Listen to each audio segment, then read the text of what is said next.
Sa isang malamlam na umaga sa Maynila, isang matandang jeepney ang naglalakbay sa mga makikitid na kalye. Ang makulay na dekorasyon nito ay sumasalamin sa kultura ng Pilipinas. Ngunit, sa kabila ng makulay na panlabas, ang loob nito ay tahimik at malungkot. Sa loob ng jeepney na iyon, nakaupo si Joseph, isang 29 na taong gulang na lalaking may maamong muka at malalim na mga mata. Naghahanap siya ng kaunting pahinga bago muling magsimula ang araw ng kanyang pamamasada. Lumaki si Joseph sa isang bahay ampunan na tinatawag na Bahay Pag-asa. Ang pangalan ay puno ng pag-asa, ngunit sa loob ng mapadar nito ay may mga lihim na kirot at pagdurusa. Iniwan siya ng kanyang mga magulang doon noong siya'y 3 taong gulang pa lamang. Wala siyang kahit na anong alaala tungkol sa kanila, maliban sa malamlam na anino ng isang babae na humahaplos sa kanyang buhok bago siya iniwan sa pintuan ng ampunan. Sa ampunan ding iyon nakilala niya si Maria, isang sakiting batang babae na kasing edad niya. Mula sa kanyang pagkabata, sila na ang naging matalik na magkaibigan. Si Maria ay mahina at madalas na nagkakasakit, kaya't kinikailangan niya ng mas maraming atensyon at gamot. Ngunit sa halip na alagaan ng mga residente, ay madalas pa nga siyang pinagmamalupitan dahil sa kanyang kalagayan. "Isa ka na namang pabigat na bata, Maria," sigaw ni Madre Teresa, ang pinuno ng bahay ampunan, habang pinapalo si Maria ng patpat. "Ang dami mong kailangan pero wala ka namang silbi dito." Hindi makalimutan ni Joseph ang bawat hagupit ng patpat sa likod ni Maria. Nagtatago siya sa likod ng pinto, nanginginig sa takot at galit. Nang tumigil si Madre Teresa, agad siyang lumapit kay Maria. Inaalo ito habang umiiyak. "Joseph, bakit ganito? Bakit ganito ang buhay natin?" hikbi ni Maria habang hinahaplos niya ang kanyang masakit na likod. Hindi alam ni Joseph ang isasagot, ngunit isa lang ang alam niya. Kailangan niyang protektahan si Maria. Kahit pa nangangahulugan nitong isasakripisyo ang kanyang sariling kapakanan. Naging magkasama sila sa bawat hirap at pasakit. Naging protektor si Joseph kay Maria laban sa kalupitan ng mga madre at pambubuli ng ibang mga bata. Ang mga bata sa ampunan ay madalas na tinutokso si Maria dahil sa kanyang kahinaan. "Ay, si Maria si sakitin, walang kaibigan, walang silbi," sigaw ni Carlo, isa sa mga batang laging nanunokso sa kanila. "At dyan naman si Joseph, akala mo kung sino, laging kasama si Maria. Piling babaero." Ngunit hindi pinansin ni Joseph ang mga ito. Para sa kanya, si Maria lang ang mahalaga. Lumalabas siya ng ampunan tuwing umaga upang magtrabaho sa palengke. Nagbubuhat ng mga kahon at naglalinis ng mga tindahan upang kumita ng pera para sa gamot ni Maria. Habang nakakakuha siya ng maliliit na halaga ng bayad, mas lalong lumalakas ang kanyang loob na balang araw ay mailalabas niya si Maria sa impyernong ito. "Joseph, salamat ha. Hindi ko alam kung paano ako makakapagpasalamat sa iyo," sabi ni Maria isang gabi habang sila'y nag-uusap sa likod ng ampunan, sa ilalim ng maliwanag na buwan. "Hindi mo kailangang magpasalamat, Maria. Hindi kita pababayaan, pangako yan," tugon ni Joseph. Hinahawakan ng kamay ni Maria. Sa kabila ng lahat ng pagsubok, natutunan nilang magpangiti sa bawat isa. Ang kanilang munting mundo ay puno ng pangarap at pag-asa. Madalas nilang pinag-uusapan ang kanilang hinaharap, kung paano sila makakaalis sa ampunan at magsisimula ng bagong buhay. "Balang araw, Maria, magkakaroon tayo ng sariling bahay, yung malayo sa lahat ng ito. Tapos ikaw, hindi ka na magkakasakit kasi lagi kitang aalagaan," pangarap ni Joseph habang sila'y nakahiga sa malamig na sahig ng ampunan. Pinagmamasdan ang mga bituin sa maliit na bintana sa itaas. "Yan din ang pangarap ko, Joseph. Sana isang araw matupad talaga yan, no?" sagot ni Maria na may ngiti sa kanyang mga labi. Tuwing gabi bago matulog, pinapantasya nila ang magandang kinabukasan. Isang kinabukasang puno ng pagmamahal, kalinga at kapayapaan. Sa gitna ng kanilang mga kahirapan, ang pangarap na iyon ay naging gabay at inspirasyon nila. Ngunit sa bawat araw na lumilipas, mas lalong lumalaki ang pangarap na iyon. At sa gabi ngayon, habang unti-unting humihimbing si Maria sa kanyang tabi, si Joseph ay nananatiling gising. Pinagninilayan ang kanilang kinabukasan. Ang gabing iyon ay puno ng pangarap at pag-asa, kahit pa ang katotohanan ay malupit at puno ng hirap. Sa isip ni Joseph, nangako siya sa sarili na gagawin ng lahat upang mapabuti ang kanilang buhay. Hindi niya hahayaang manatili sila sa kadilimang iyon, magpakailanman. At sa bawat pagsikat ng araw, naging mas determinado siya na tuparin ang pangakong iyon. Habang humihinga ng malalim si Maria, si Joseph naman ay nananalangin sa katahimikan ng gabi. Panginoon, tulungan niyo po sana kami. Bigyan niyo po sana kami ng lakas at sana balang araw, magkaroon po kami ng pagkakataon na makalaya sa lugar na ito. Sa loob ng bahay ampunan na puno ng kirot at kalupitan, ang pag-asa at pagmamahala ni Joseph at Maria ang nagsilbing liwanag sa kanilang buhay. Sa gabing iyon, natulog silang magkasama, nangangarap ng mas magandang buhay sa hinaharap. Nang tumuntong sila Joseph at Maria sa high school, hindi naging hadlang ang kanilang kalagayan sa bahay ampunan upang magsikap sa pag-aaral. Sa kabila ng lahat ng hirap at sakit na naranasan, natutunan nilang magpursige. Si Maria, kahit nasakitin, ay nagpakita ng kakaibang talino at kasipagan sa klase. Si Joseph naman, bagamat abala sa pagtatrabaho sa labas ng ampunan, ay pinilit balansehin ang pag-aaral at pagtulong kay Maria. Pagkatapos ng high school, napagpasyahan ni Joseph na huminto na muna sa pag-aaral upang magtrabaho ng full-time. May malaking pangangatawan si Joseph, kaya't madaling makahanap ng trabaho sa construction. Sa umaga, nagbubuhat siya ng mga materyales at nagtatayo ng mga gusali. Pagod man, pagdating ng gabi ay nagsisilbi naman siyang security guard sa isang gusali sa Maynila. Doble kayod si Joseph. Nag-iipon ng bawat sentimo para sa kanilang kinabukasan. Joseph, baka naman masyado kang nagpapapagod. Hindi naman kita gustong makita na nahihirapan. Wika ni Maria isang gabi habang nag-aayos ng mga gamit sa kanilang maliit na inuupahang kwarto. Para sa iyo, Maria, kahit anong hirap titiisin ko. Balang araw magbabago rin ang buhay natin. Sagot ni Joseph habang pinupunasan ng pawis mula sa kanyang noo. Sa loob ng mga taong iyon, habang si Joseph ay nagsasakripisyo, patuloy naman sa pag-aaral si Maria. Dahil sa kanyang talino at sipag, nakakuha siya ng scholarship sa isang universidad. Pinili niya ang kursong nursing. Ang matagal niya ng pangarap na makatulong sa mga may sakit tulad niya noon. Ang mga naiipong pera ni Joseph ay ipinangtutustos ni Maria sa mga pangangailangan niya sa kolehiyo. Maria, kailangan mong magpatuloy. Hindi ko hahayaang masayang ang lahat ng pinaghirapan natin. Sabi ni Joseph habang iniabot kay Maria ang mga iniipong pera mula sa kanyang sahod. Kaya nga mas lalong pinagsisikapan ko, Joseph. Hindi ko sasayangin ang lahat ng sakripisyo mo. Tugon ni Maria. May mga luha sa kanyang mga mata habang niyayakap si Joseph. Habang nagtatrabaho si Joseph sa construction at bilang security guard sa gabi, si Maria naman ay masigasig na nag-aaral. Hindi madali ang kanilang kalagayan. Madalas silang magkulang sa tulog at pagkain. Ngunit ang pagmamahalan nila ang nagbigay ng lakas at inspirasyon para magpatuloy. Joseph, kapag naging nurse na ako, tutulungin kitang makapag-aral ulit.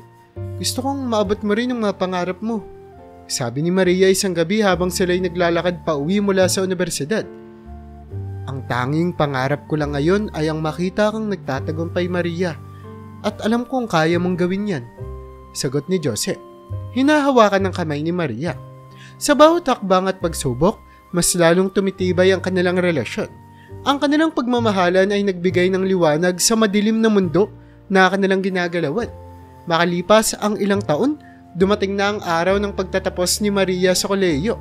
Sa wakas, naging ganap na nurse si Maria matapos niyang ipasa ang board exam. Ang araw na iyon ay punong-puno ng emosyon para sa kanilang dalawa. Habang nakasuot ng toga si Maria, hindi niya mapigilan ang pagluha ng kaligayahan. Joseph, natupad na ang pangarap ko. Maraming salamat sa iyo, sabi ni Maria habang niyayakap si Joseph ng mahigpit. Walang anuman, Maria. Ito na ang simula ng mas magandang buhay para sa atin. Sagot ni Joseph. May ngiti sa kanyang muka, ngunit may luha rin sa kanyang mga mata. Sa kabila ng lahat ng hirap at pagsubok, ang pagmamahalan at pagsusumikap ni Joseph at Maria ang nagdala sa kanila sa tagumpay. At sa araw ng pagtatapos ni Maria, nagsimula na ang kanilang bagong kabanata. Isang buhay na puno ng pag-asa at pangarap na magkasama nilang aabutin. Pagkatapos ng pagtatapos ni Maria, nagsimula siyang magtrabaho bilang nurse sa isang malaking ospital sa Maynila. Masaya si Joseph para sa kanya dahil sa wakas ay natupad na ang pangarap ni Maria. Sa bawat araw na dumadaan, pinagmamasdan ni Joseph ang kasiyahan sa mga mata ni Maria habang ikinikwento nito ang mga pasyenteng kanyang naaalagaan at mga karanasang nakuha niya sa ospital. Joseph, kanina may isang bata na may lagnat. Nakakatuwa dahil kahit na masama ang pakiramdam niya, palagi siyang nakangiti. Napaka-courageous niya. Kwento ni Maria habang sila'y kumakain ng hapunan. Talaga? Nakakatuwa naman yun. Sigurado akong napapasaya mo rin siya sa iyong pag-aalaga. Sagot ni Joseph na may halong pagmamalaki sa kanyang nobya. Sa kabila ng hirap ng trabaho ni Joseph, nagpatuloy siya sa kanyang iba't ibang trabaho upang matustusan ang kanilang pangangailangan. Nagtatrabaho siya sa construction tuwing umaga at bilang security guard tuwing gabi. Ang mga pagkakataong magkasama sila ni Maria ay naging sandigan nila upang mapanatili ang kanilang pagmamahalan at pag-asa para sa mas magandang kinabukasan. Ngunit nang tumuntong sila sa edad na 25, napansin ni Joseph ang pagbabago sa kilos ni Maria. Madalas na itong nanghihina at tila ba may malalim na iniisip. Minsan, nahuhuli niyang nakatingin lang ito sa malayo. Waring may mabigat na alalahanin. Maria, may problema ba? Napansin kong madalas kang wala sa sarili Tanong ni Joseph isang gabi habang sila'y kumakain. Okay lang ako, Joseph. Huwag kang mag-alala. Sagot ni Maria. Pilit nang umiti upang itago ang kanyang nararamdaman. Pero hindi natitinag si Joseph. Sigurado ka ba? Parang hindi ka naman ganyan dati. Kung may problema ka, mahal, nandito lang ako. Talaga, okay lang ako. Pagod lang siguro sa trabaho. Sagot ni Maria. Ngunit halata sa kanyang mga mata na may tinatago itong mabigat na problema. Isang araw pagkatapos ng mahabang oras ng trabaho sa construction, umuwi si Joseph ng pagod na pagod. Madilim ang buong bahay. Walang ilaw kahit na dapat ay nakauwi na si Maria mula sa ospital. Pagpasok niya, napansin niyang wala ang mga gamit ni Maria. Halos mabaliw siya sa pag-aalala. Tinawagan niya si Maria ngunit hindi ito sumasagot. Maria! Maria! Tawag ni Joseph habang nag-iikot sa kanilang bahay. Hinahanap ang nobya. Pagpasok niya sa kwarto nila, tumambad sa kanya ang isang sulat sa mesa. Nang basahin niya ito, naramdaman niyang parang pinagbagsakan siya ng langit at lupa. Joseph, patawarin mo ako. Kailangan kong umalis. Mahal kita pero hindi ko na kaya. Sana balang araw maintindihan mo ang dahilan. Mag-iingat ka palagi. Hindi mapigilan ni Joseph ang maluha habang binabasa ang liham ni Maria. Halos hindi siya makapaniwala sa nangyayari. Halos mabaliw siya sa paghahanap kay Maria. Nagpalibot-libot siya sa kanilang lugar. Nagtatanong-tanong sa mga kapitbahay at nagtanong sa ospital kung saan siya nagtatrabaho. Ngunit walang makapagsabi kung nasaan si Maria. Sir, nag-resign na po si Ma'am Maria isang linggo nang nakararaan. Sagot ng isang nurse sa ospital. Parang pinagbagsakan ng mundo si Joseph. Hindi niya alam kung ano ang gagawin. Tumigil siya sa trabaho sa construction at nagdesisyon na pumasada na lamang ng jeepney. Iniisip niyang sa pamamagitan nito, mas malilibot niya ang buong lugar at mas mataas ang pag-asa na makakasalubong si Maria. Joseph, bakit ka naman nag-resign sa construction? Di ba't matagal ka nang nagtatrabaho doon? Tanong ng isang kaibigan. Kailangan kong mahanap si Maria. Nawawala siya. Di ko siya titigilan hanggat di ko siya nakikita. Sagot ni Joseph. Puno ng determinasyon sa kanyang muka. Minamaneho ni Joseph ang kanyang jeepney. Umaasang sa bawat pasahero na sumasakay ay si Maria. Sa gabi, patuloy siya bilang security guard upang matustusan ang kanilang pangangailangan. Sa bawat oras na lumilipas, mas lalong nadadagdagan ang kanyang pangungulila kay Maria. Isang gabi, habang nagmamaneho ng kanyang jeep, napansin ni Joseph ang isang pamilyar na lugar. Dito sila madalas maglakad-lakad ni Maria noon. Tumigil siya sandali at bumaba. Umaasang makita si Maria sa lugar niya iyon. Maria, nasaan ka na ba? Bulong ni Joseph sa sarili habang pinagmamasdan ng mga taong naglalakad sa paligid. Ngunit walang Maria na dumating. Umalis siya doon na may bigat sa dibdib. Hindi siya tumigil sa paghahanap. Sa bawat kalsadang kanyang tinatahak, palaging umaasa si Joseph na makikita niya ang kanyang nobya. Hindi siya tumigil sa pagtatanong sa mga tao. Umaasang may makapagsasabi sa kanya kung nasaan si Maria. Minsan sa kanyang pamamasada, nakakausap niya ang mga pasahero tungkol sa kanyang hinahanap. "Pasensya na boss, wala po akong alam tungkol kay Maria eh." Sagot ng isang pasahero na naaawa sa kwento ni Joseph. Ngunit kahit anong hirap at pagod, hindi bumitaw si Joseph. Sa bawat araw na lumilipas, mas lalong tumitindi ang kanyang determinasyon. Hindi niya iniwan ang kanyang pangarap na muling makasama si Maria. Nagpatuloy siya sa pamamasada ng jeepney sa araw at pagiging security guard sa gabi. Sa kabila ng lahat ng hirap at pagod, ang pag-ibig niya kay Maria ang naging sandigan niya upang hindi sumuko. Lumipas ang mga buwan at sa kabila ng lahat ng pagsubok, nanatili si Joseph sa kanyang misyon. Isang umaga habang nagpapahinga siya sa tabi ng kanyang jeep, humiling siya sa Diyos. "Panginoon, tulungan niyo po ako. Bigyan niyo po ako ng lakas na magpatuloy. Sana po muli kong makita si Maria." Panalangin ni Joseph habang pinagmamasdan ng pagsikat ng araw. Sa kanyang puso, naniniwala siya na darating ang araw na muli silang magkikita ni Maria. At sa araw na iyon, handa siyang ipakita kay Maria na hindi siya kailanman sumuko. Nasa kabila ng lahat, ang kanilang pagmamahalan ay nananatiling buo at matatag. Sa kanyang puso, umaasa si Joseph na darating ang araw na iyon. Ang araw na muli nilang mararanasan ng kaligayahan na minsan na nilang pinagsaluhan. Lumipas ang mga panahon at hindi pa rin nagpapakita si Maria. Ang mga Pasko, Bagong Taon at iba pang mga okasyon na dati masaya na pinagdiriwang nilang magkasama ay dumaan ng mag-isa si Joseph. Sa bawat piraso ng dekorasyon na kanyang isinasabit sa kanilang maliit na bahay, bawat ilaw na kanyang isinisinti, palaging may puwang na hindi kayang punan ng kahit na anong saya. Ang mga alaala ni Maria ay laging naroon, ngunit siya mismo ay tila isang anino na naglaho ng walang bakas. Sa kabila ng payo ng kanyang mga kaibigan na mag-move on na siya, nanatili si Joseph sa kanyang pangako. "Joseph, baka panahon na para kalimutan mo si Maria. Baka hindi na siya babalik," sabi ng isang kaibigan habang sila'y nag-iinuman. "Hindi ko magagawa yun. Hindi ko siya kayang kalimutan. Siya ang buhay ko," tugon ni Joseph kahit pa alam niyang maaaring tama naman ang kanyang mga kaibigan. Ngunit sa kanyang puso, hindi niya magawang itapon ng pag-asa na isang araw ay babalik si Maria. Sa kanyang labis na pangungulila at walang katapusang paghahanap, natutunan ni Joseph ang mga bisyo na dati pinangako niyang hindi gagawin. Nagsimula siyang manigarilyo upang maibsan ang stress na kanyang nadarama. "Kailangan kong mag-relax," bulong niya sa sarili habang hinihit-hit ang isang stick ng sigarilyo. Alam niyang masama ito sa kanyang kalusugan at magastos, ngunit ito lamang ang kanyang paraan upang kahit papaano ay mabawasan ang bigat ng kanyang damdamin. Madalas ding namomroblema si Joseph dahil sa pabago-bagong kita sa pamamasada ng jeepney. Ang presyo ng gasolina ay hindi na may paliwanag, pataas ng pataas, at hindi rin sigurado ang dami ng pasahero sa bawat araw. Minsan puno ang kanyang jeep, ngunit madalas ay halos walang laman. "Paano na to? Paano na ako?" bulong niya sa sarili habang nagbibilang ng barya mula sa kanyang kita. Dagdag pa rito, ang papalapit na modernisasyon ng mga jeep ay nagdulot ng matinding kaba kay Joseph. May balita na ang mga lumang jeepney ay papalitan na ng mga bago at mas modernong sasakyan.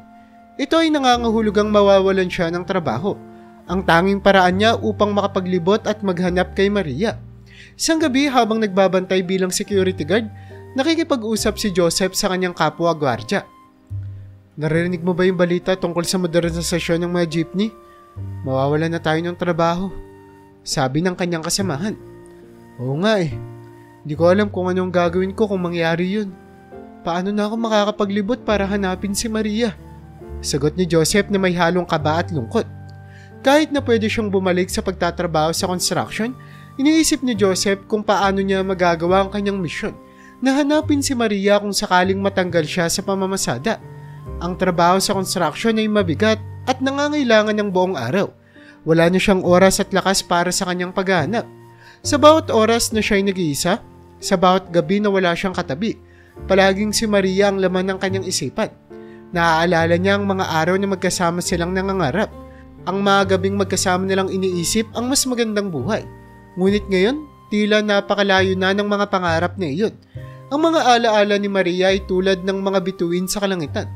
Maliwanag ngunit malayo. Hindi maabot. Habang patuloy na nag-iikot si Joseph sa kanyang jeep, palaging umaasa na sa bawat kanto, sa bawat kalsada ay makikita niya ang kanyang nobya. Ngunit sa kabila ng lahat ng kanyang paghahanap, tila mas lalong nagiging malabo ang pag-asa na ito. Sa bawat araw na lumilipas, mas lalong tumitindi ang kanyang pangungulila. Isang araw habang nagpapahinga siya sa tabi ng kanyang jeep, nakita niya ang isang pamilyar na lugar. Doon sila unang kumain ni Maria, noong nagkaroon siya ng ipon para mailabas ang babae. Napakarami nilang ala-ala doon. Habang tinitignan ang upuan kung saan sila naupo noong araw na iyon, hindi niya maiwasang tumulo ang kanyang mga luha. Iniisip ang masasayang ala-ala nila ni Maria, kung papaanong tumawa si Maria, kung papaano siya ngumiti at magbiro sa kanya, kung paanong mapikon si Maria sa kanyang mga biro, at mga panahon na inaalagaan niya si Maria kapag nagkakasakit ito. Handa siyang ibigay ang lahat, maibalik lang ang mga panahong iyon. Talaga namang tinuring niya ng buhay ang babae. At ngayon, halos mabaliw na siya iisip kay Maria. Paano kung may sakit si Maria? Paano kung kailangan niya ako ngayon? Sinong nag-aalaga sa kanya? Wika ni Joseph, habang pinagmamasdan ng lugar kung saan ay minsan silang naging masaya at napuno ng pagmamahalan. Lumipas ang 2 taon. Patuloy na nagtatrabaho si Joseph bilang jeepney driver. Sa bawat araw na dumadaan, hindi pa rin nawala sa kanyang isip si Maria. Ngunit kailangan niyang magpatuloy sa buhay. Patuloy ang kanyang pamamasada sa kabila ng lahat ng hirap at pagsubok. Umaasa pa rin siya na isang araw ay makikita niya muli ang kanyang minamahal. Hanggang sa isang mainit na hapon, puno ang jeepney ni Joseph. Habang binabaybay nila ang kalsada, napansin niya ang isang babae na balot ng tela ang ulo. Nakaupo ito sa tabi ng isang malaking lalaki, kaya't hindi na niya pinansin. Ngunit nagtaka siya sa kasuotan ng babae na tila ba nagtatago sa init ng araw. Sa dami ng pasahero, binaliwala na lamang ni Joseph ang kanyang pagtataka at nagpatuloy sa pagmamaneho. Nang makarating sila sa terminal, isa-isa nang nagsibabaan ng mga pasahero. Sa kanyang pag-aayos ng mga upuan at pag-check ng jeep, napansin ni Joseph ang isang batang babae na natutulog sa dulo. Humigit kumulang 3 taong gulang lamang ang bata at tila walang kasama. Agad niyang nilapitan ng bata. Nag-aalangan baka naiwan ito ng kanyang magulang. Iha? Nasaan ang mga magulang mo? Mahinahon niyang tanong habang ginigising ang bata. Nagmulat ng mata ang bata at tumingin kay Joseph. Kasama ko si Mama. Ako po si Marjorie. Sagot ng bata na may halong antok at pagkabahala. Nasaan ang mama mo, Marjorie? Tanong muli ni Joseph habang inahaplos ang likod ng bata upang kalmahin ito. Ngunit nang hindi makita ng bata ang kanyang nanay, nagsimula itong umiyak. Mama! Mama! Sigaw ni Marjorie habang humahagulhol. Habang pinapatahan ni Joseph si Marjorie, napansin niya ang isang papel na nakasuksok sa tabi ng bata. Binasa niya ito habang yakap-yakap ang umiiyak na bata. Joseph, panimula ng liham. Kung binabasa mo ito, nangangahulugan na nakilala mo na ang anak natin, si Marjorie. Patawarin mo ako sa lahat ng nagawa ko. Hindi ko na kaya ang sakit na nararamdaman ko. 3 taon na ang nakalipas nang malaman kong may kanser ako. Kung gagamitin ko ang sakit na ito, mapipilitan akong tumigil sa trabaho. Alam kong marami ka nang isinakripisyo para sa akin. Ang iyong mga pangarap, ang pagkabata natin, at lahat ng ipon mo. Hindi ko na kayang makita kang nahihirapan dahil sa akin. Kaya napagdesisyonan kong umalis at harapin ang sakit na ito ng mag-isa. Nalaman ko na buntis ako sa anak natin habang nagtatago ako ng aking sakit sa trabaho. Nagpatuloy akong magtrabaho kahit buntis upang hindi masisante. Nang mga anak ako, pinalaki ko si Marjorie ng mag-isa. Ang sweldo ko ay ginastos namin sa pang-araw-araw na pangangailangan at ang natira ay inipon ko para sa kanya. Ganito ang naging buhay namin ni Marjorie. Ngunit lumala ang sakit ko at tuluyan na ako ng hina. Bumalik ako sa lugar kung saan tayo nanirahan at natuklasan kong Isa ka ng jeepney driver. Kaysa iwan ko si Marjorie sa bahay na pagdesisyonan kong isama siya sa jeep mo upang makita mo siya. Hindi ko kayang harapin ka dahil sa hiya ng pagtakas ko. Hinihiling ko sa iyo, Joseph, alagaan mo ang anak natin. Huwag mo na akong hanapin. Sa tindi ng sakit ko, malamang ilang araw na lang ang natitira sa akin. Mahal na mahal kita. Nagmamahal, Maria. Nang mabasa ni Joseph ang liham, hindi mapigilan ang pagdaloy ng kanyang mga luha. Yakap-yakap niya si Marjorie. Pilit na pinapatahan ng umiiyak na bata, habang ang sariling damdamin ay nagwawala sa sakit at lungkot. Mama? Nasaan si Mama? Iyak ni Marjorie habang yakap-yakap kay Joseph. Nandito lang ako, Marjorie. Ako ang papa mo. Nandito lang ako para sa iyo. Sagot ni Joseph habang hinahalikan ang ulo ng bata. Pinipilit na itago ang sariling luha. Sa bawat salitang kanyang nabasa mula sa liham ni Maria, nararamdaman niya ang bigat ng mga sakripisyong ginawa ng kanyang nobya. Ang bawat araw na lumipas na hindi niya ito kasama, ang bawat gabi na nag-iisa siyang nag-aalala, ngayon ay may kasagutan na. Ang pagmamahal at pagtitiis ni Maria ay nararamdaman niya sa bawat sulat ng liham. At ngayon, hawak niya ang bunga ng kanilang pagmamahalat, si Marjorie, ang kanilang anak. Sa kabila ng lahat ng pagdurusa, naramdaman ni Joseph ang bagong pag-asa sa kanyang puso. Alam niyang kailangan niyang maging matatag para kay Marjorie. Sa kabila ng lahat ng sakit, kailangan niyang tuparin ang huling-hiling ni Maria. Papa, bakit wala si Mama? Tanong ni Marjorie na nagpipilit na maintindihan ang sitwasyon. Mahal, may sakit si Mama mo pero nandito ako. Hindi kita bababayaan ha? Sagot ni Joseph. Pilit na pinapakalma ang anak. Sa mga sumunod na araw, inalagaan ni Joseph si Marjorie. Sinikap niyang ibigay ang lahat ng pangangailangan ng bata. Kahit pa mahirap at masakit, sa bawat sandali na kasama niya si Marjorie, naaalala niya si Maria. Ang bawat ngiti at tawa ng bata ay nagpapagaan ng kanyang damdamin. Nasa kabila ng lahat ng hirap ay may bagong simula para sa kanilang mag-ama. Sa puso ni Joseph, umaasa siyang balang araw ay muling magkikita sila ni Maria, kahit nasa kabilang buhay. Ngunit sa ngayon, ang tanging mahalaga ay ang alagaan si Marjorie at ibigay ang pagmamahal at kalinga na ipinangako niya sa kanyang minamahal. Sa kabila ng lahat ng pagsubok, ang kanilang pagmamahalan ay nanatiling buhay sa puso ni Joseph, kasama ang kanilang anak na si Marjorie. Sa kabila ng lahat ng sakit na nararamdaman ni Joseph dahil sa pagkawala ni Maria, nahanap niya ang bagong pag-asa at lakas sa pagkakaroon ng kanilang anak na si Marjorie. Sa bawat araw na kasama niya ang bata, natututunan niya ang mga bagay na hindi niya inaasahang malalaman mula sa isang musmus. Sa murang edad, marunong na si Marjorie na paliguan ang kanyang sarili at gawin ang ilang gawaing bahay kagaya ng pagwawalis. Papa, ito po ang sabi ni Mama na kailangan kong gawin araw-araw. Paliwanag ni Marjorie habang siya'y nag-aayos ng kanilang maliit na bahay. Nagulat at nalungkot si Joseph nang malaman niyang natutunan ni Marjorie ang mga gawaing ito dahil madalas nang hihina ang kanyang nanay. Habang pinagmamasdan ng anak, nakikita niya ang pinaghalong itsura nila ni Maria sa bawat ngiti at kilos nito. May mga sandaling natutulala si Joseph. Iniisip kung paano niya makakaya ang lahat ng ito.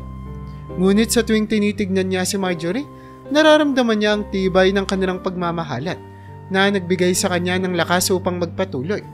Isang araw, habang nagkwekwentuhan sina Joseph at ang kanyang mga kaibigan, napansin nila si Marjorie na masiglang naglalaro malapit sa kanila. Joseph, sino yung batang kasama mo? Napakaganda at mukhang mabait. Tanong ng isa niyang kaibigan. Si Marjorie, anak namin ni Maria. Sagot ni Joseph. Agad niyang ikinwento ang lahat ng nangyari, mula sa pagkawala ni Maria hanggang sa pagkakakita niya kay Marjorie sa kanyang jeep. Napakahirap ng pinagdaanan mo, kaibigan.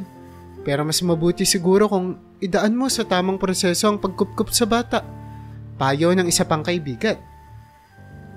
Napaisip si Joseph at sumang-ayon. Dinala niya si Marjorie sa mga otoridad upang maayos ang mga papeles nito. Ngunit sa kasamang palad, walang birth certificate na iniwan si Maria at wala rin siyang impormasyon kung saan ipinanganak ang bata. Sir, hindi namin matukoy ang identidad ng bata. Ilegal ang pagbigay sa kanya sa iyo nang hindi namin sigurado kung ikaw nga ba ang tunay niyang kamag-anak, sabi ng opisyal. Narinig ni Joseph na posible raw na mapunta si Marjorie sa bahay ampunan habang inaayos ang mga papeles. Sa sandaling iyon, bumalik ang lahat ng alaala ni Joseph mula sa kanilang pinagdaanan ni Maria sa bahay ampunan. Hindi niya maatim na maranasan ni Marjorie ang parehong hirap at sakit na kanilang naranasan noon.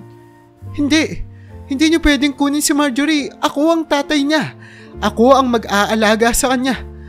Nagmamakaawang sigaw ni Joseph habang hawak-hawak ang kamay ng bata. Pasensya na po, sir. Kailangan po talaga namin sundin ang proseso.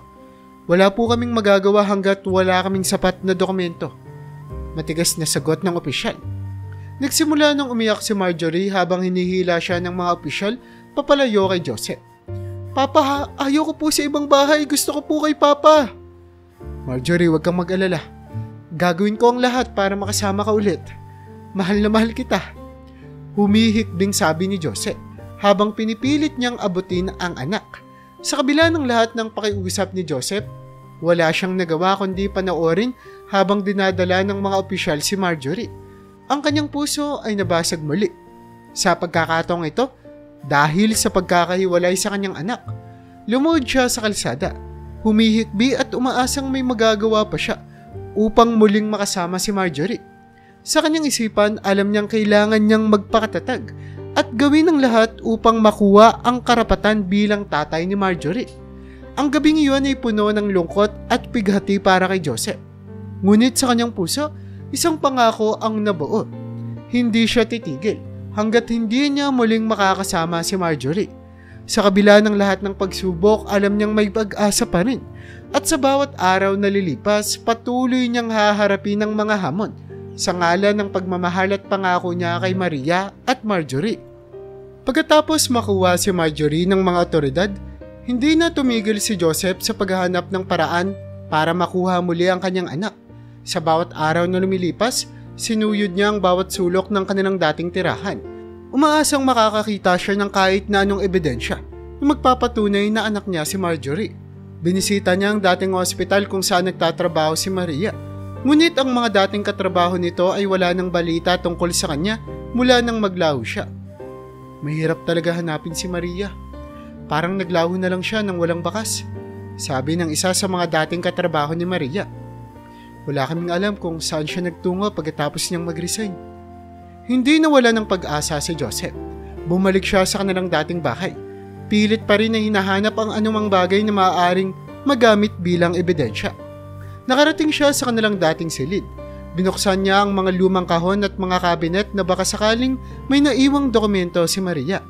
Ngunit sa kabila ng lahat ng kanyang paghahanap, wala siyang natagpuan kahit na anong dokumento o litrato na magpapatunay na anak niya si Marjorie. Sa kanyang labis na kalungkutan at pagkabigo, nagpunta siya sa kanyang mga kaibigan upang humingi ng payo. Hindi ko na alam ang gagawin ko. Wala akong makitang ebidensya na anak ko si Marjorie. Hindi ko kayang isipin na mapupunta siya sa ampunan, sabi ni Joseph, puno ng lungkot at pag-aalala. Joseph, bakit hindi mo subukang ipa-DNA test si Marjorie? Suwestyon ng isang kaibigan. Kung magkakatugma ang DNA niyo, siguradong makukuha mo siya. Nagliwanag ang mukha ni Joseph sa ideyang iyon. Agad siyang pumunta sa mga otoridad at sinabi ang kanyang plano. Gusto ko pong ipa-DNA test si Marjorie. Kung magkatugma po ang DNA namin, maaari ko na siyang makuha, sabi ni Joseph na may halong pag-asa sa boses. Sige, kami na ang bahala riyan. Ipapa-DNA test namin kayo ng bata.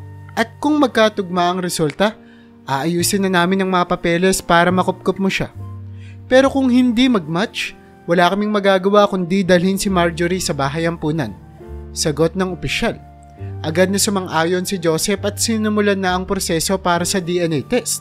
Sa mga araw na lumipas, patuloy siyang nagtrabaho bilang jeepney driver at security guard. Sa bawat oras na wala siyang ginagawa, naisip niya si Marjorie, ang kanilang mga sandaling magkasama at mga pangarap na minsan niyang pinanghawakan. Hindi niya maiwasang maluwa sa tuwing naaalala niya ang ngiti ng bata at ang mga sandaling magkasama sila. Mahal, sana naman magtagumpay ang DNA test na ito. Alam kong ikaw lang ang nag-iisa kong anak at ako lang ang minahal ni Maria. Bulong ni Joseph sa sarili. Habang nakaupo sa kanyang jeep, iniisip ang kanilang hinaharap. Hindi rin siya nakatulog ng maayos tuwing gabi.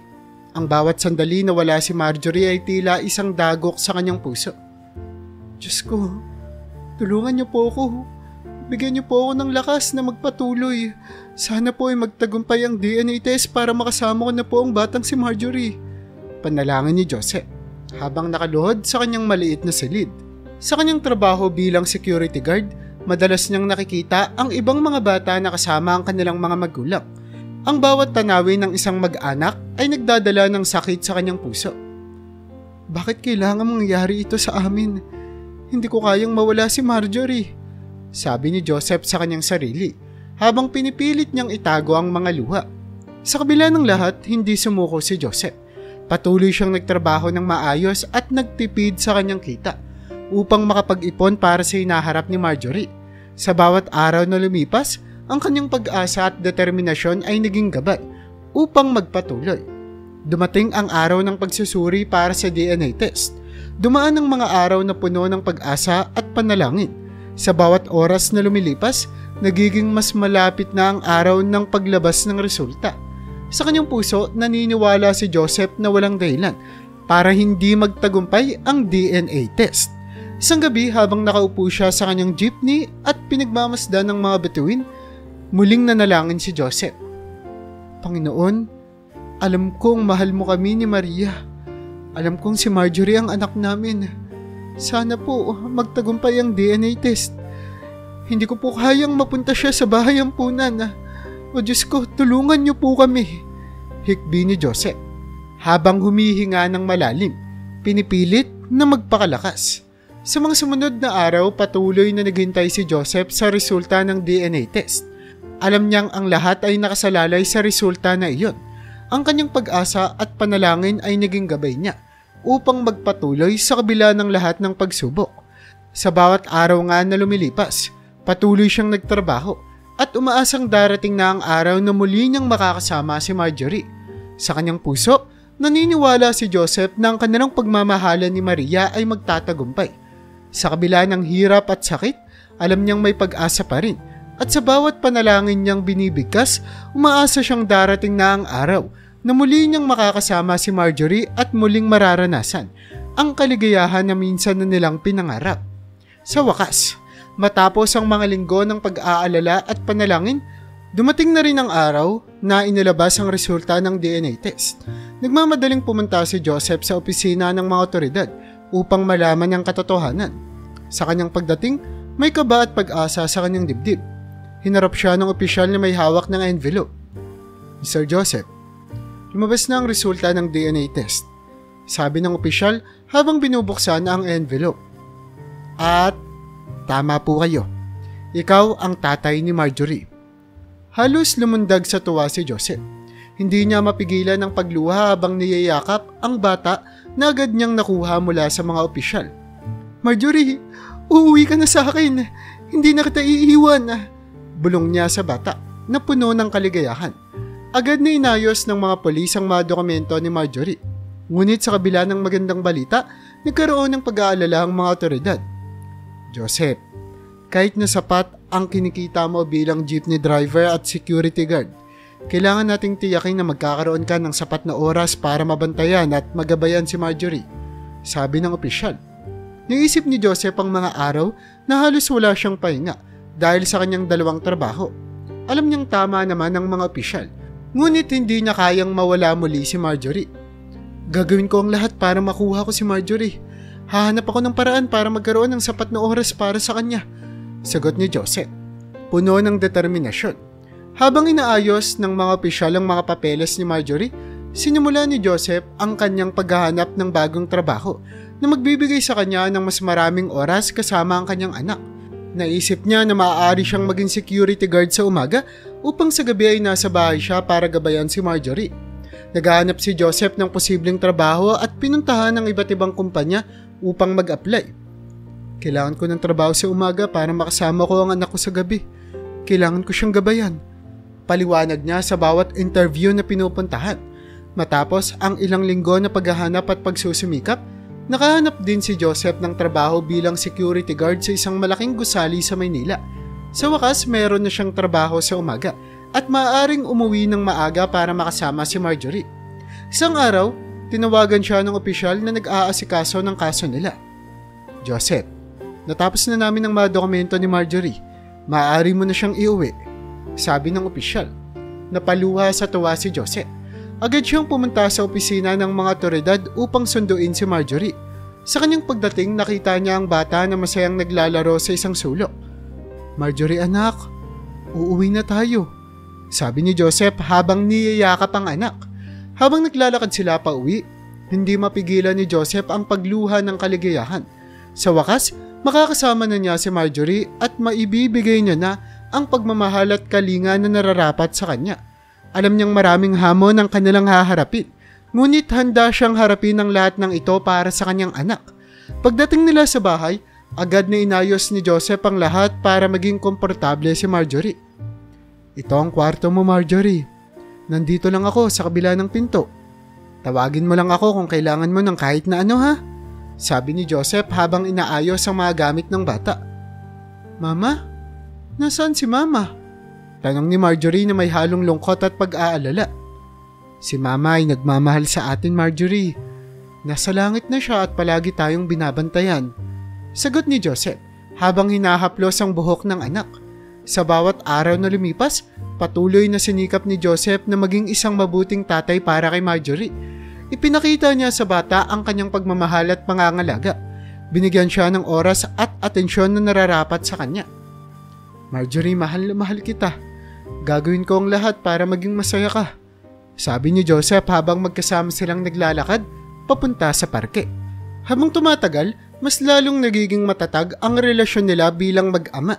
Sa kabila ng lahat ng hirap at pagsubok, natutunan ni Joseph na ang tunay na kaligayahan ay matatagpuan sa pagmamahal at pagsasakripisyo para sa mga mahal niya sa buhay.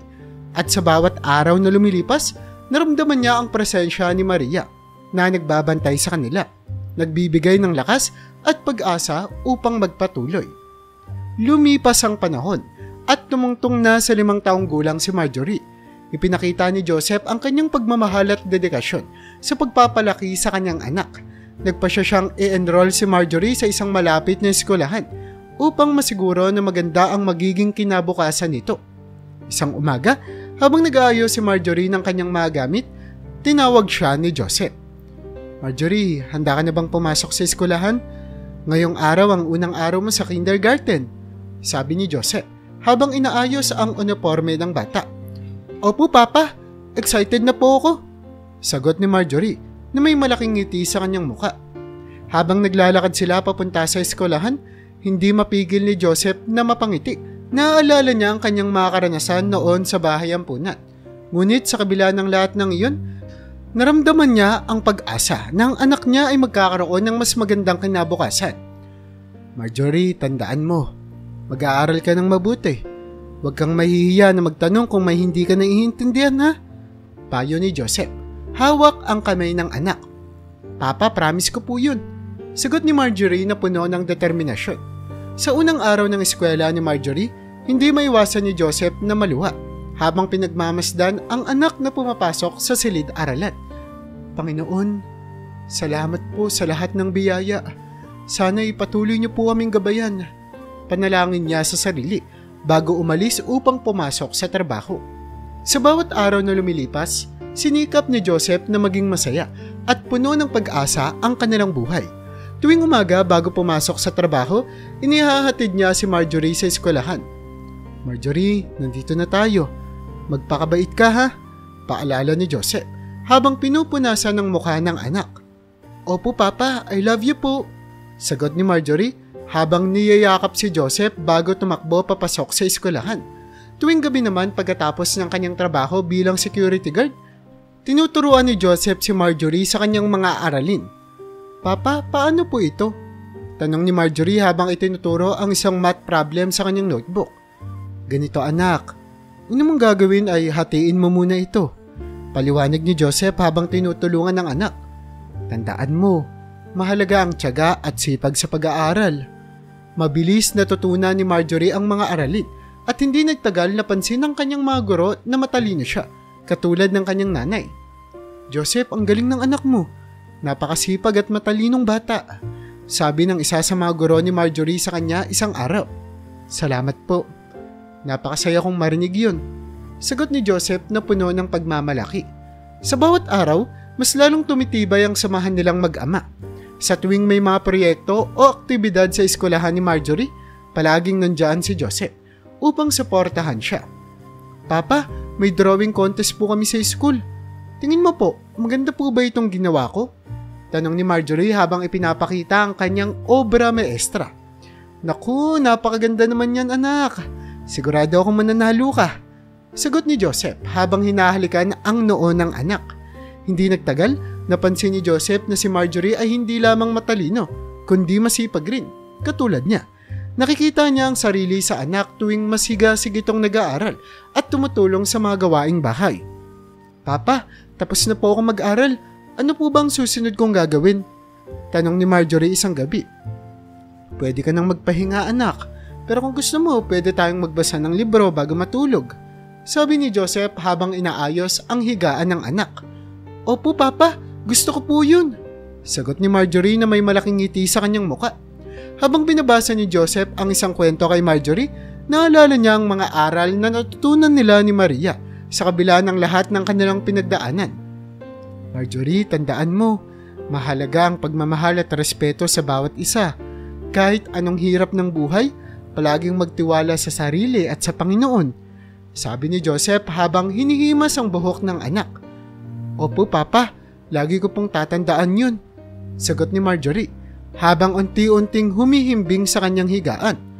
Habang pinagmamasdan ni Joseph ang natutulog na anak, hindi niya mapigilang mapaluha. Sa kabila ng lahat ng hirap at pagsubok, naramdaman niya ang kaligayahan at kapayapaan sa kanyang puso.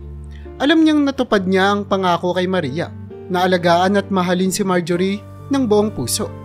Sa mga sumunod na taon, patuloy na nag-aaral ng mabuti si Marjorie.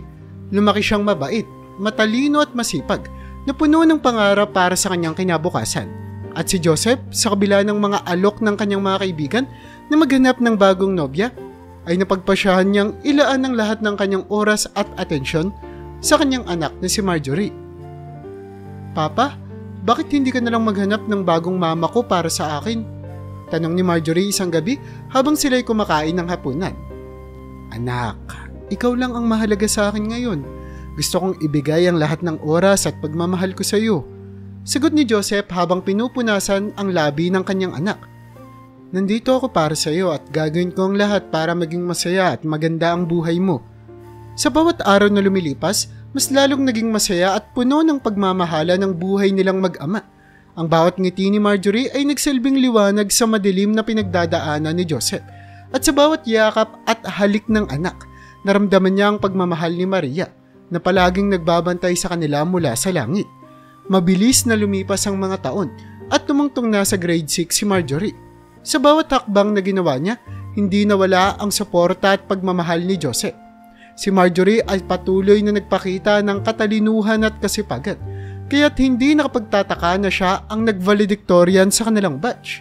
Sa araw ng kanyang graduation, punong-puno ang bulwagan ng mga magulang at estudyante.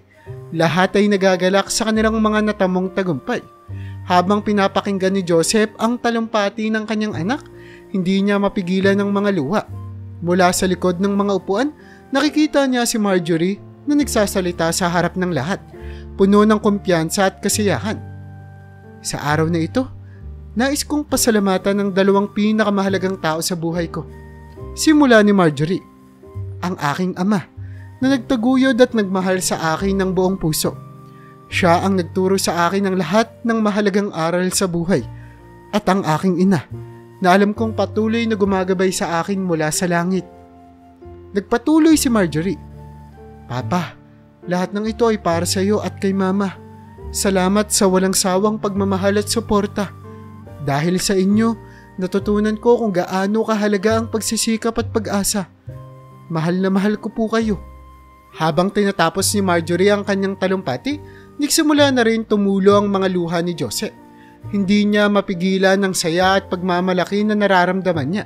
Nakita niya sa kanyang anak ang bunga ng lahat ng kanyang pagsusumikap at sakripisyo.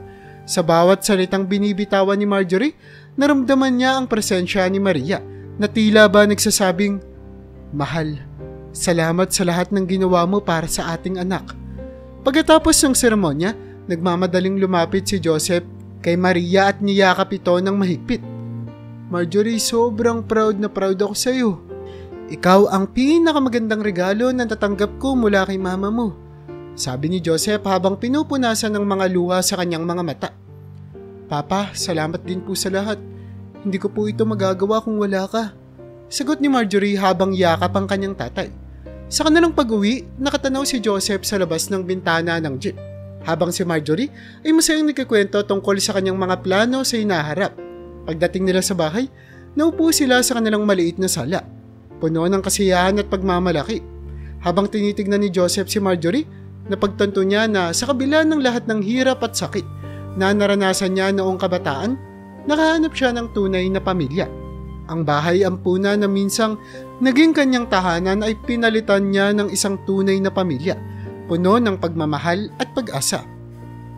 "Marjorie, alam mo ba? Ang buhay ay parang kalsada. Maraming pasikot-sikot. May mga traffic na magdudulot ng paghinto at maraming problema. Pero kung magpupursige ka, makakarating ka rin sa destinasyon mo," sabi ni Joseph habang hinahaplos ang buhok ng anak. "Opo, Papa. Natutunan ko rin po yun sa'yo. Ang mahalaga ay hindi po tayo sumusuko," sagot naman ni Marjorie na may ngiti sa kanyang muka. Sa gabing iyon, habang nakahiga si Joseph at iniisip ang lahat ng pinagdadaanan nila, napuno ang kanyang puso ng pasasalamat. "Maria, salamat sa iniwan mong regalo. Dahil kay Marjorie, natutunan kong maging matatag at mapagmahal. Natutunan kong magmahal ng isang anak na hindi ko akalain na mararanasan ko," bulong ni Joseph sa sarili habang nakatingin sa mga bituin sa langit. Sa bawat araw na lumilipas, ang buhay nila Joseph at Marjorie ay puno ng kasiyahan at pagmamahalan. Sa kabila ng mga pagsubok at hirap na kanilang pinagdadaanan, nahanap nila ang tunay na kaligayahan sa piling ng isa't isa. Ang bawat ngiti at halakhak ni Marjorie ay nagsilbing liwanag sa madilim na daan na minsang tinahak ni Joseph. At sa bawat yakap at halik ng anak, naramdaman niya ang pagmamahal ni Maria na palaging nagbabantay sa kanila mula sa langit. Sa kanilang munting tahanan, puno ng pagmamahal at pag-asa, natagpuan ni Joseph ang tunay na kahulugan ng buhay. Ang kanyang mga sakripisyo at pagsusumikap ay nagbunga ng isang masayang pamilya. At sa bawat araw na kasama niya si Marjorie, alam niyang natupad niya ang kanyang pangako kay Maria, ang ibigay ang pagmamahal at kalinga sa kanilang anak ng buong puso. Sa kabila ng lahat ng pagsubok at hirap, at hindi man niya nakita sa huling pagkakataon si Maria, nawala na ang pagsisisi sa kanyang puso. Napalitan lamang ito ng purong pagmamahal at pagpapasalamat. Nagsara ang gabi na iyon na may kaligayahan sa puso ni Joseph. Sa bawat bituin na kanyang tinatanaw, nararamdaman niya ang presensya ni Maria. Naalala niya nung kasama niya pa si Maria noong bata pa lamang sila, nakahiga at tinitignan ang mga bituin sa bintana ng bahay ampunan. Ngayon, kasama niya namang nakahiga si Marjorie, ang kanilang anak, na pinapangako niyang gagawin niya ang lahat para magkaroon ng isang magandang kinabukasan.